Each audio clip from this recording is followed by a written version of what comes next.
Hey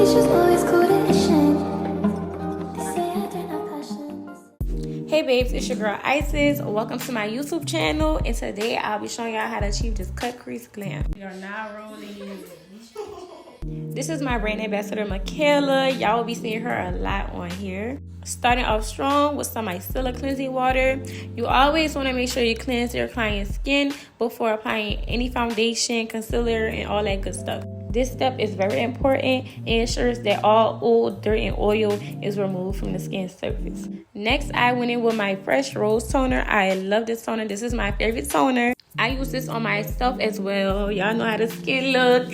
I apply the toner with my hands. I just feel like it has a better effect on the skin that way.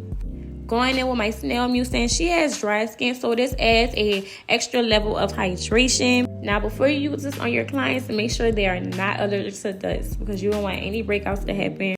To moisturize and prime the skin, I went in with my Charlotte Tilbury Magic Cream. You can either apply this cream with your hands. I decided to go in with a stippling brush to really melt that into the skin. I use my hands also, if you were wondering. A tip for my new MUAs out there, make sure you're hydrating your client's under eyes. It prevents creasing. And I forgot to introduce myself. My name is Isis. I'm 20. I'm from New Orleans, and I'm a bomb-ass makeup artist. Girl, start putting lip mask on your clients. I'm using a Fenty Pudding Plush lip mask. And last but not least, I went in with my Morphe Prep and Set Mist. And like I said, she has dry skin, so this is just more hydration for her skin. Get into the skin prep. Stop playing. Skin is glowing. Skin is plump. Skin is showing. Period. I started adding under eye patches just because I like my clients feeling bougie. Period. This is the eye look we'll be getting to today, so get y'all notebooks ready. Starting off strong, I use the Milani Concealer as my eyeshadow primer. For this eye look, I'm using the Juvia's Space Coffee Shop palette. As y'all can see, pan is hit. It's hit. I start off with my lightest shade first, and I like to pack it on the lid before blending. And when blending, you want to blend in circular motions. I also take that lightest shade and use it as a transition for my nose contour. Going in with my second darkest shade, I pack that shadow into the crease and then I blend in circular motion. Always remember to pack your eyeshadow on. If you just go straight into blending, that could create patchiness in the eye look. Going in with my third darkest shade, I also add this shade into the crease. This shade is just going to give us that definition we need for when we make that cut crease. I could have stopped there, but I decided to add one more shade. I went in with like this charcoal brown. I was kind of scared at first, but it ended up turning out good once I blended it out. When I do my cut creases, I always think about a crescent moon, and I just follow the shape of their eye crease. You always want to take your time when you're cutting the crease. This is not a rush process. Another way of telling how much to really carve out in the eye is by applying the concealer on their eyelid and then telling your client to look up, and they'll give you a nice cut crease shape. And that's really all to it. I just fill the rest of the cut crease in with the remaining concealer. I also use the Milani Concealer to cut the crease out. It's a matte concealer. I feel like it's perfect for cut creases. And you always want to make sure you blend out that remaining concealer. To set her cut crease, I use the same shade of pressed powder that I'm going to apply to brighten up her under eye. I just feel like it makes the look come together, and I don't know, it just gives it a different look. I personally don't like for my cut creases to be super duper bright and white. It definitely takes the look up a notch, and it looks more natural to me. Using that same eyeshadow palette and sequence of colors, I'm just smoking out the end of the cut crease. And when doing this part, you want to achieve an ombre effect, so really take your time. You could change in between brushes if you don't feel that comfortable, but I'm a menace to society, so I use the same brush. To take this look up a notch, I decided to smoke it out a little bit more. I'm using a smaller brush to achieve this, and you want to add this closer to the lash line. And this is that ombre effect that you want to achieve when doing this part. I then went in with my NYX Matte Black Liquid Liner. This is one of my favorite liquid liners, aside from the Anastasia Matte Liquid Liner and the Sephora Collection Liquid Liner. I decided to add some smoky wing liner, at least that's what I call it, and I used a black shadow from the Makeup by Mario Master Matte palette. I cleaned it up with some concealer just so it can have the effect of a wing liner.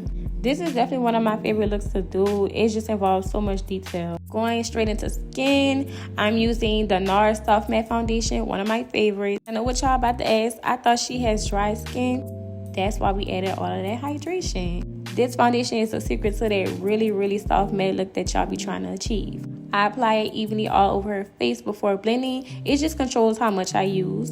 To blend, I'm using a beauty blender With this particular foundation, I only use a beauty blender. I feel like it gives it that airbrush look. When you're using a beauty blender to blend your foundation out, make sure you're moving in dabby motions. This foundation kind of dries out a little fast, so you want to make sure you're working really quick with this. Going in with my Born This Way concealer in the shade Mocha. I first analyzed her facial structure and then I mapped out my concealer placement. So my MUAs just starting out, make sure you analyze your client's facial structure before concealing. Instead of using an applicator, I like to use a flat concealer brush to apply product. It just controls how much I use and it's also more sanitary. Going in with a dry powder puff, I start to blend out the edges, and when you're blending out with the powder puff, you're going to move in tapping motions and you're going to be very, very light and precise when you do this. I prefer to use powder puffs over brushes and beauty blenders solely because it gives me that full coverage and that flawless airbrush finish.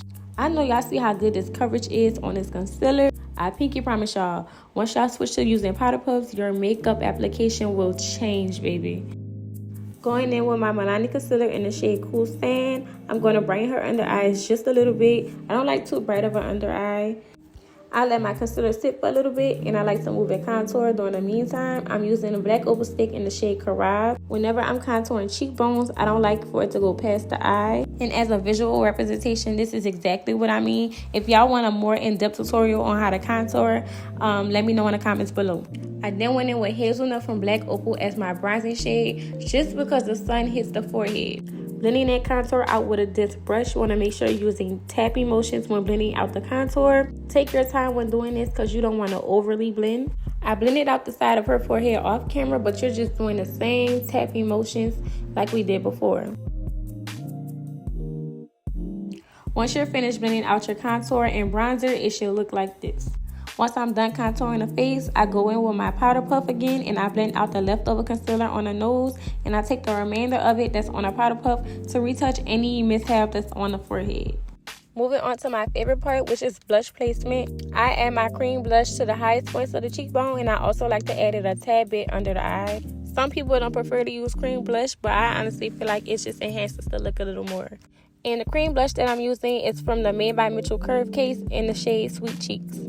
Once I'm done with blush, I go in and I contour the nose. Y'all remember that map we used when we did the eyeshadow? Yeah, we're just following that. And to contour the nose, I go in tapping motions. If I was to drag the brush, it will move some of that concealer that we use. Do note, you cannot contour every nose the same. I'm going to just put that out there. Once you get to the very tip of the nose, you're going to create a circle. And then I'm going to go over it with my beauty blender just to diffuse it a little bit. Once I'm done with nose contour, I go in and I blend out the remaining concealer that we added earlier. I like to blend some of the concealer a little into the cream blush. You want it like an ombre effect. And you also want to take some of that concealer onto the sides of the nose so that you won't have any harsh contour lines. I also like for the concealer to match up with the cut crease outline. I just use that as my guide to let me know how far I need to go when blending the sides of the nose out. And here's our base. Baby, you really have to trust the process because we get in there. Going in with my Laura Mercier translucent powder, we're going to take that and set the under eye, the forehead, the nose, and the chin. And to prevent creasing, before you set the under eye, make sure you blend it out with the powder puff that we use for the concealer. With a new powder puff, you're going to apply the translucent powder underneath the eye, but you're going to press it into the skin. Before moving to another part of the face, you want to make sure there isn't any white residue left over. So all you're basically doing when you're setting the face is melting the powder into the cream products.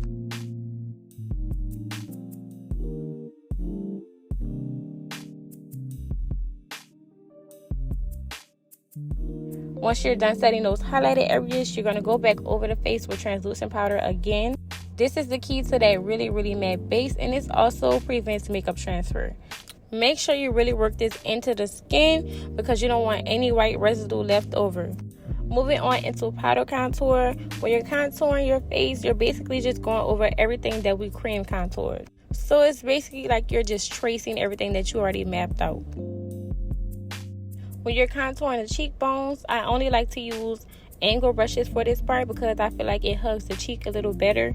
I'm using the Juvia's Place Bronzer Duo in the shade Tan for her. And when you're contouring the face, make sure that you're blending upwards.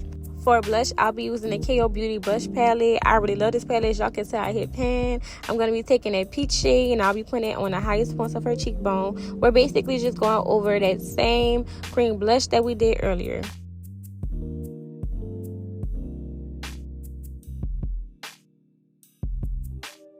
I did end up going in with a tad bit of light pink. I feel like peach and pink blushes really complement each other well, so I like to mix mine.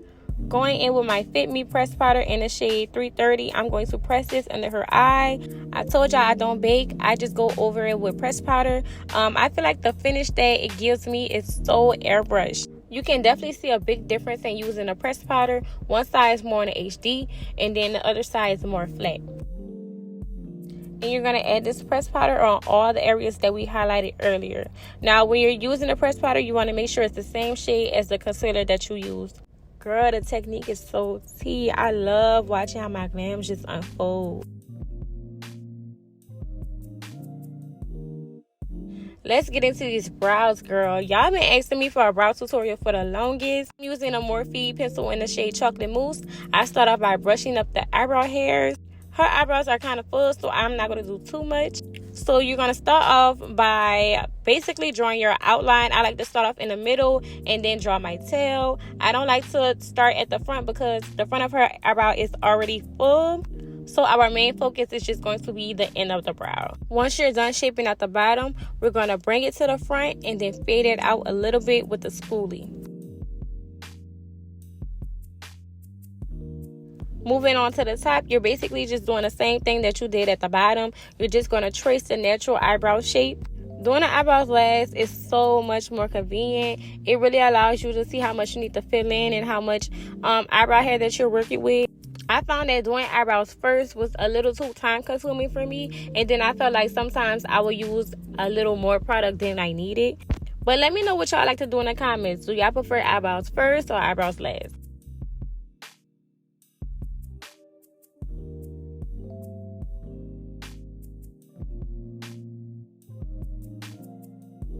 Once you're done drawing your eyebrow, I like to go on with an eyebrow gel. I feel like it really makes the hairs pop more.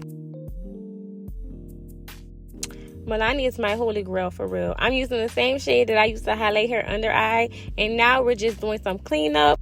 I don't use too much concealer when it comes down to the brows.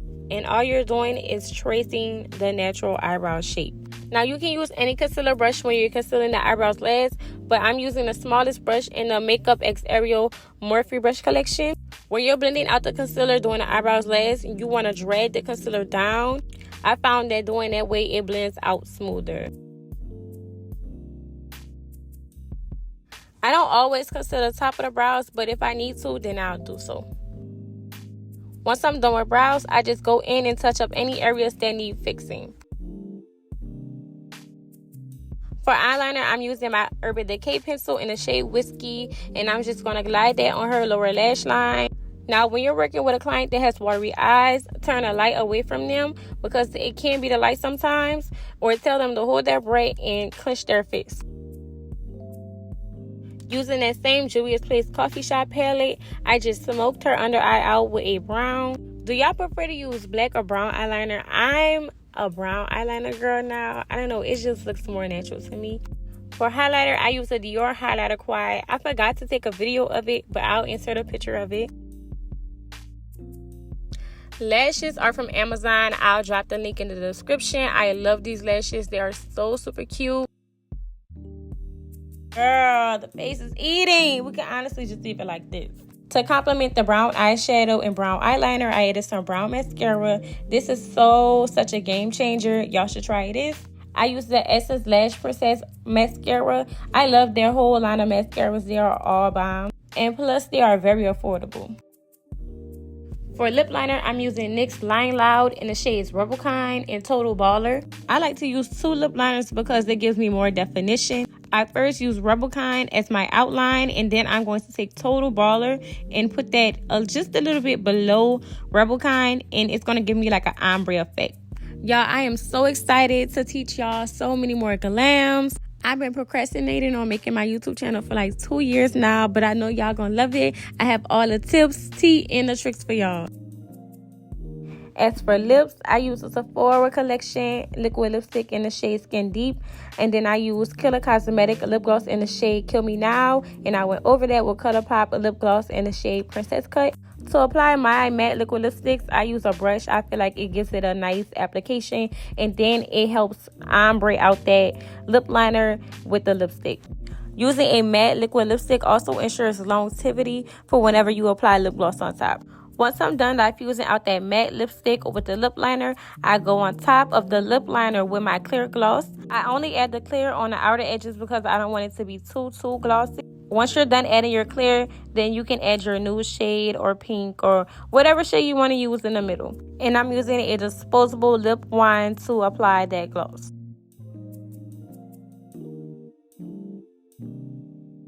Going back into my Dior highlighter quad, I'm adding highlighter to her chin, her forehead, and to the highest point of her cheekbone. I just lightly added the highlighter. I don't like to do too much. And as for the cheeks, I like to use a pink highlighter so it can complement the pink blush. And last but not least, I used the Morphe Prep and Set Mist to set her face. I love this setting spray. And like I said earlier, she's on the drier side, so this is going to really help her. My camera ended up cutting off after this, but after I added the setting spray, I let it dry down for a little bit, and then I patted it into her skin. And this is the final product. It's so girl la la la. I hope y'all love this video just as much as I love making it. Make sure y'all comment, like, share, and subscribe to my YouTube channel. And let me know what y'all want to see next. Bye, y'all.